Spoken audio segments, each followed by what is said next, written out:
प्रतिशत निकालें, यानी परसेंटेज निकालें।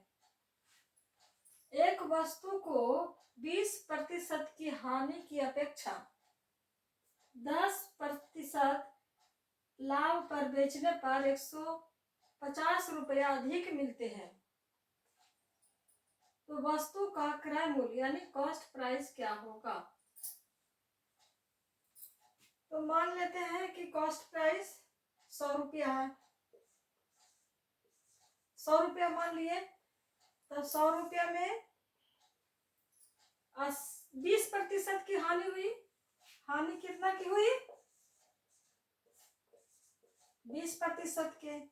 तो हानि का मतलब है 100 में से 20 घटा देंगे तो कितना हुआ? 20% हानि मतलब 80 हुआ। और लाभ हुआ 10%। लाभ का मतलब होता है 100 में 10% दिया है तो 100 में 10 जोड़ देंगे तो कितना हो जाएगा? 110 हो जाएगा। ये हो जाएगा लाभ 10%। तो कितना हो गया? 110 हो गया। तो ये लाभ और हानि कितना हुआ? 80 और लाभ हुआ 110। तो दोनों का कितना अंतर हुआ? ये दोनों का अंतर कितना हुआ? 80 इसमें से तो 30 हुआ। 30 हुआ।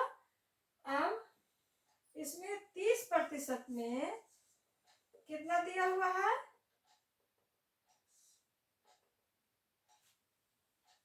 150 दिया हुआ है। कितना?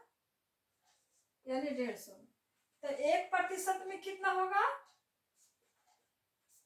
150/30। इसको काट देंगे 3, ये हो जाएगा 30, 3 5 15, 5। तो किसका निकालना है? 100 का निकालना है। तो 100 का कितना होगा? तो 100 गुने 5 तो 500 आंसर हो जाएगा। आया समझ में?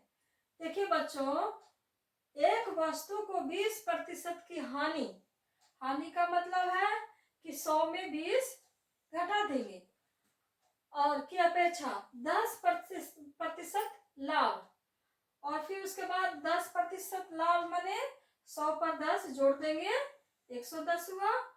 और उसके बाद कितना मिलता है? 150 रुपया अधिक मिलते हैं। ये हानि और लाभ होने के बाद कितना मिलता है? 150 रुपया अधिक मिलते हैं।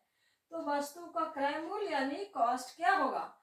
तो मान लेते हैं कि वस्तु का मूल्य 100 है, तो 20% हानि का मतलब 100 में 20 माइनस कर देंगे यानी घटा देंगे तो 80 आया।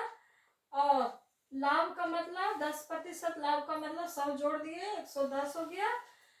और दोनों का अंतर कितना हुआ? लाभ और हानि का अंतर 30 हुआ। तो 30% में कितना रुपया अधिक बढ़ा है? 150 बढ़ा है। तो 1% में कितना बढ़ेगा? 1% में 150/30। 0 0 कट गया, 3 5 15, 5 आया। तो 100 में कितना बढ़ेगा? क्योंकि 100 हम लोग मान के चले थे, तो 100 गुना 5 500 आंसर होगा।